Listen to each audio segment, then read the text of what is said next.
I never should have opened my uncle's old journal. It was buried deep in a chest in his attic, wrapped in brittle oilcloth, smelling of salt and decay. My uncle, Professor Edwin Harrow, had vanished off the coast of Rhode Island 3 years ago during an oceanographic expedition. The authorities said it was a storm. My family said it was madness. But the journal told a different story. They sleep beneath, one entry read. But something is stirring. Something that dreams in the deep. I laughed at first. Ramblings of a man gone too long without land beneath his feet. But then I read about the coordinates. Latitude 41.57, longitude -71.23. And the dreams began. It started subtly.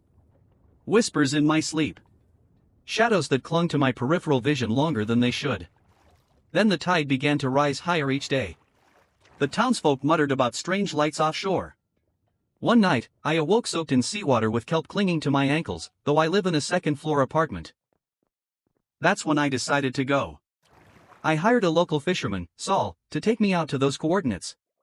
He was leathery, grim, and smelled of whiskey and brine. "You don't want to go there, son," he grunted as we cast off. "No fish bite there. No birds fly. Even the ocean don't like that patch." "I have to," I said. "For my uncle." He spat overboard. "Then may your soul swim back, because your body sure won't." The sea was unnaturally calm. The air grew heavy as we approached the spot. Suddenly, the compass spun wildly, and the boat shuddered as if something massive had passed beneath. "There," I said, pointing. A shape rose from the water, a spire of black stone covered in barnacles and ancient runes. Saul turned pale. "By the drowned gods," he whispered. I jumped overboard. The water swallowed me.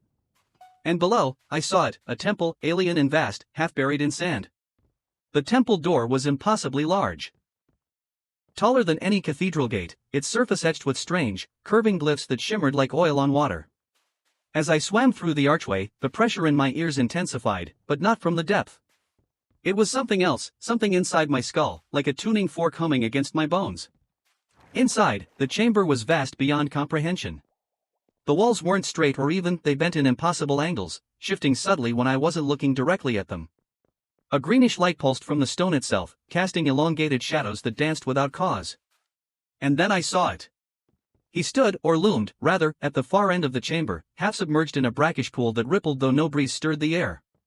At first, I thought it was a mountain wrapped in seaweed, until one of the tentacles moved, slowly, like it was dreaming. And then an eye opened. A single, lidless, glowing eye the color of rotting emeralds. Cthulhu. He was enormous.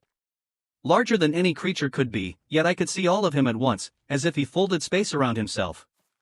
Wings like the sails of a ship hung limp at his back, leathery and riddled with tears, yet somehow majestic. His head was a bulbous mass of writhing tentacles, each one constantly shifting, curling, tasting the air, or perhaps the very fabric of reality. His skin was like drowned stone, slick, pitted, and dark as the ocean trench. Every inch of him felt wrong, like he didn't belong in this universe. But at the same time, it felt like he was the original thing, and everything else, us, Earth, the stars, was the pale imitation. He wasn't moving. But he was aware. I couldn't speak. My mind reeled, my thoughts sloshing like water in a sinking ship. Then he spoke. Not aloud, but directly into me. "You are late." It wasn't a voice. It was the crashing of waves, the rumble of earthquakes, the sighing of stars. The very concepts of time and language twisted as he communicated. I dropped to my knees in the water. I didn't remember swimming anymore, I was simply there, kneeling before him, like my uncle had been. I looked to my left and there he was, my Uncle Edwin, eyes glowing faintly green, lips mumbling a language I couldn't understand but somehow felt. He looked at me and smiled, hollowly. "You've come home," he said. I don't understand," I whispered. "You will." The temple trembled.